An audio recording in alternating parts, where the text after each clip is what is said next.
Bom dia a todos! Graça e paz do Senhor Jesus seja com todos nós. Uma ótima quinta-feira para todos. Hoje é dia 2 de junho de 2022. Seja muito bem-vindo ao nosso devocional de hoje. E hoje, nesta quinta-feira, vamos dar sequência aí à nossa maratona de leitura bíblica.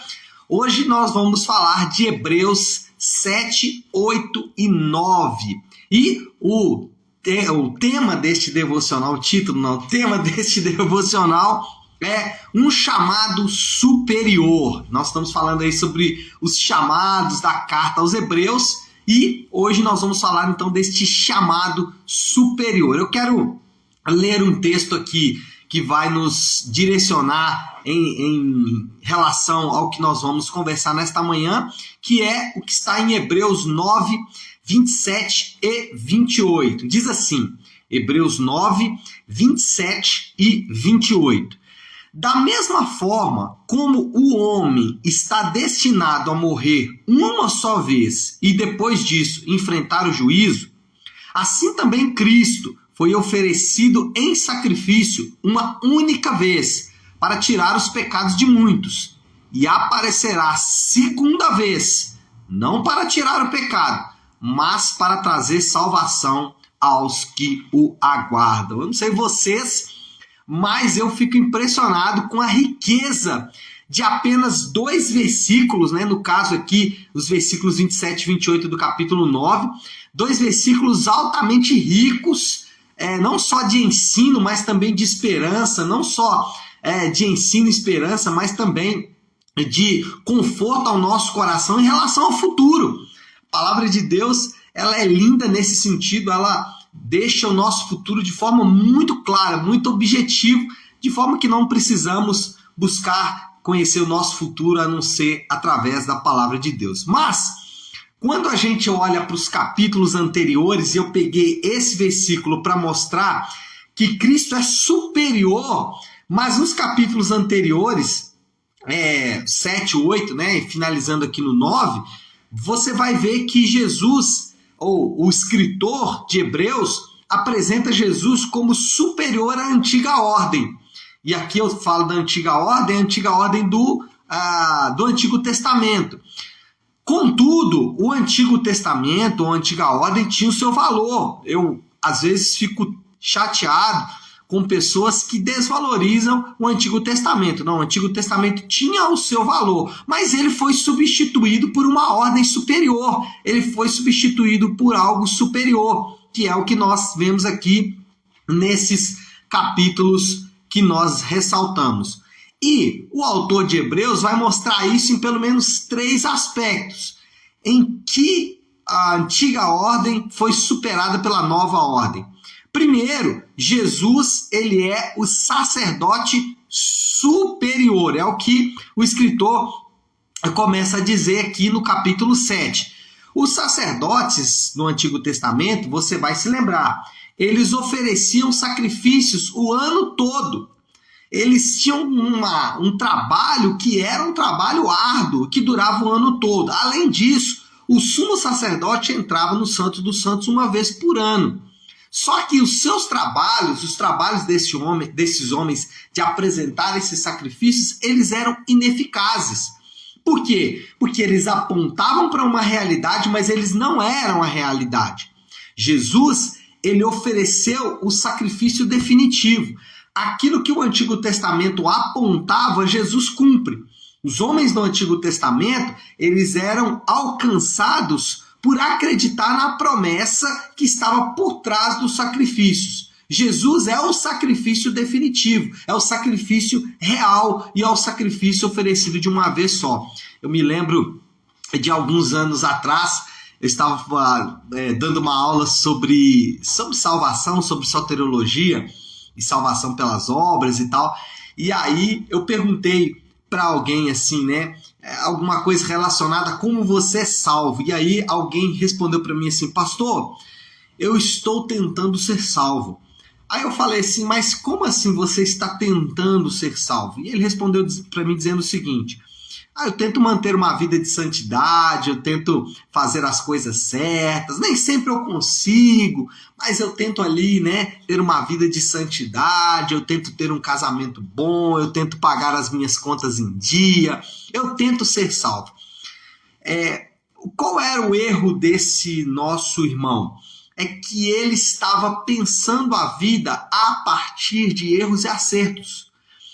O que significa para mim e para você que agora nós temos um sacerdote superior não é simplesmente uma questão de acesso, aliás, simplesmente eu estou sendo também reducionista, né? Não, acesso é importante, mas não é só isso.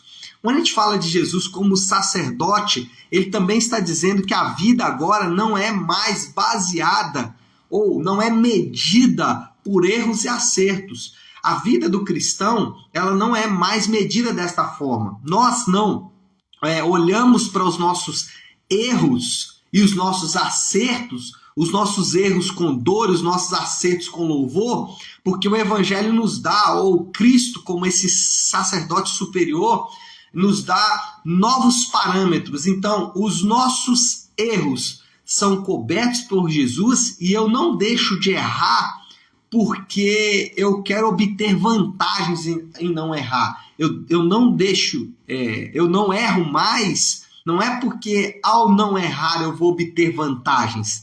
Eu não erro mais porque os meus erros, eles ofendem aquele que me salvou. Percebe que o erro, ele toma uma outra conotação completamente diferente nesse sacerdócio superior, mas o acerto também. Quando eu acerto, quando eu sou um bom marido, quando eu sou um bom pai, quando eu sou um bom ministro, quando eu sou um bom profissional, quando eu sou bom em alguma coisa, eu não tenho do que me orgulhar, porque no fundo, tudo que eu tenho ou faço, isso é por capacitação do Espírito Santo. Então, o que nós aprendemos com esse sacerdote superior é que a vida fica muito mais leve, ela não é mais medida por erros e acertos. Ela não é mais tão anacrônica ou tão dicotômica, né? Não tão causa e efeito. Não é mais assim. Na verdade, é completamente diferente. Nós temos um sacerdote superior. Mas, em segundo lugar, Cristo firma uma aliança superior. É o que ele vai tratar aqui no capítulo de número 8. A antiga aliança era firmada no sangue de animais e nas leis do Antigo Testamento, nós sabemos disso. Jesus oferece agora o seu sangue, não é mais o sangue de animais, e volta a dizer, esse sangue de animais não era para ser descartado, não é para dizer, olha, isso aqui não funcionava, funcionava, mas agora a gente tem algo superior. E antes, a lei era escrita nas tábuas, ou era escrito lá nos testamentos, né? Agora, a lei é escrita no nosso coração, e é exatamente o que Jesus apresenta aqui, ou o que o escritor de Hebreus apresenta aqui sobre Jesus, dizendo que agora essa aliança é superior. E aqui talvez cabe uma analogia para explicar de que maneira essa aliança agora é superior. Eu já disse aqui certa vez que a lei ela funciona mais ou menos como um GPS. Você quer chegar em algum destino, você coloca lá no GPS e ele vai te indicar o melhor caminho para você chegar naquele destino. Na antiga aliança, você também tinha o GPS, só que ele era como se fosse um mapa. Então você tinha ali um mapa e você tinha que procurar o caminho até o lugar onde você ia chegar. O GPS hoje tornou a coisa um pouco mais fácil. Qual é o ponto aqui? O ponto é que agora, né, através dessa nova aliança, ficou mais fácil obedecer à lei de Deus. Ainda que a lei de Deus agora ela foi transportada para o nosso coração. Ontem eu estava conversando com um amigo e eu falei isso para ele. Eu falei assim, olha, obedecer a Deus sempre, né? Ele estava me contando um testemunho, ele estava falando, olha, Deus fez algo impressionante na minha vida e tal, e começou a contar o testemunho e eu fiquei tão feliz, tão alegre, tão satisfeito com o testemunho desse irmão, fiquei tão animado com o testemunho dele, e aí ele me falou, e aí eu falei com ele assim, olha, obedecer à lei de Deus, obedecer à palavra de Deus sempre redunda em bênção. mesmo que inicialmente pareça difícil e complicado, mas sempre redunda em bênção. Então, nós somos capazes de obedecer a Deus, e obedecer a Deus é sempre o melhor caminho, mesmo que seja o caminho mais desafiador. E em terceiro lugar, Jesus, ele é o sacrifício superior, e é disso que o autor de Hebreus trata no capítulo de número 9. Na antiga aliança, na antiga ordem, o sacerdote ele tinha que renovar o sacrifício anualmente. Jesus, ele entregou um sacrifício superior e definitivo, ou seja, ele mesmo. Eu lembro que alguns anos atrás, era muito comum entre os evangélicos, né, dizer o seguinte: olha, se você não pedir perdão e Jesus voltar, você vai ficar, hein? Então a gente estava ali sempre preocupado em pedir perdão. A questão era pedir perdão. Jesus não pode voltar e eu ter ali alguma continha para acertar com ele, né? Se eu tiver ali alguma pendênciazinha para acertar com ele, eu certamente vou ficar. Sabe o que significa o fato de que agora nós temos um sacrifício superior? É que a vida não é mais uma relação de causa e efeito. A vida não é mais eu faço isso para obter aquilo, ou eu devo fazer isso para chegar ali. A vida não é mais pragmática. Na antiga ordem, a vida é pragmática. Se você fizer tudo certo, vai dar tudo certo. Se você fizer tudo errado, vai dar tudo errado. Mas a vida com Deus, ela não é mais pragmática. A vida com Deus não está mais em jogo a questão de dar tudo certo ou não. Eu me lembro de algum tempo atrás, alguém me disse: pastor, ore comigo, eu estou precisando saber qual é a vontade de Deus para a minha vida nesta área. Eu disse: olha, mas por que você quer descobrir a vontade de Deus para a sua vida? Aí ela ficou assim pensando por um instante, né? E ela tentou ser bem espiritual. Ela falou assim: não, porque, né, fazer a vontade de Deus é que a Bíblia nos ensina. Eu disse: olha, você precisa tomar cuidado para você não estar buscando a vontade de Deus simplesmente por medo de sofrer, ou buscar a vontade de Deus porque você imagina que a vontade de Deus vai ser um lugar isento de sofrimentos. Não é isso que a Bíblia ensina. A Bíblia ensina que muitas vezes a vontade de Deus ela vai levar para sofrimentos e dores. Assim nós somos ministrados, assim nós aprendemos, assim nós crescemos, assim nós nos tornamos mais parecidos com Cristo. Ou não foi assim que Deus tratou o próprio Senhor Jesus?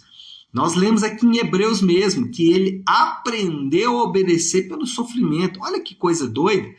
Aprendeu a obedecer pelo sofrimento, o próprio Filho de Deus. Então, o que eu quero mostrar aqui é que a vida deixou de ser uma relação de causa e efeito, uma relação pragmática de se eu fizer tudo dessa maneira vai acontecer daquela forma. Não é assim. Então, Cristo é o sacrifício superior. Bom, a gente precisa caminhar, né? Já tem tempo demais que eu estou falando aqui. Vamos para o fim. Qual é a moral da história? Como a gente pode resumir todo esse chamado superior? Jesus voltará coroado de glória para salvar definitivamente todos que o aguardam. É interessante que essa é parte do texto final, né? Aqui de Hebreus. Jesus vai voltar coroado de glória e ele vai voltar para salvar definitivamente todos os que o aguardam. Essa é a nossa esperança. A esperança dos crentes é essa. E se você tem dúvidas disso, se você hoje, se Jesus voltasse hoje, você não tem certeza absoluta de que você estaria com ele eternamente, olha, eu te convido a hoje resolver essa situação. Eu te convido a hoje voltar-se ao caminho do Senhor. Eu te convido hoje a fazer, de fato, uma aliança com o Senhor, uma aliança superior. Não uma aliança de obras, não uma aliança na carne, mas uma aliança no Espírito. E você só faz isso estando em Cristo. Tá certo? Bom, qual é o desafio do Léo, já que a nossa esperança é essa, de que o Senhor voltará e, de fato, restaurará todas as coisas? Qual é, então, o desafio do Léo a nossa aplicação final aqui? Coloque a sua esperança naquele que é superior. Qual é o ponto? Se nós temos uma promessa superior, por que colocamos esperança em coisas inferiores? Né? Esse é um grande desafio. Se nós temos aqui na palavra de Deus algo tão rico, mostrando algo tão superior, por que ainda ficamos com coisas inferiores? Então, deixe para trás essas coisas inferiores e avance para as coisas superiores do Senhor, para a sua lei, para o seu sacrifício e para a sua aliança. Tá certo? Vamos orar, meu povo? Vamos fazer isso, né? Que o tempo urge. Feche seus olhos. Se você puder, pare um instante que está fazendo, né? Antes de fechar os olhos. Depois feche seus olhos e vamos orar. Querido Deus, Pai de graça, Deus de amor e toda misericórdia, é diante do Senhor que nós nos apresentamos agora, nesta manhã preciosa, e fazemos isso, meu Pai, com o nosso coração voltado a Ti, com o nosso coração sedento e com o nosso coração, Senhor Deus, apaixonado por estas verdades, com o nosso coração contrito, quebrantado diante dessas verdades. Saber que o Senhor é superior, mas principalmente que o Senhor nos coloca em uma relação, em comunhão com o Senhor que é superior, isso nos dá esperança com relação ao futuro. A nossa esperança não está em coisas, a nossa esperança não está no que fazemos, a nossa esperança está na obra consumada superior de Cristo em nosso favor. E por causa disso nós oramos e fazemos isso em nome de Jesus. Amém. Amém, meu povo? Bom, então é isso. Nós vamos ficando por aqui. Que Deus te abençoe. Uma excelente quinta-feira para todos. Fiquem com Deus.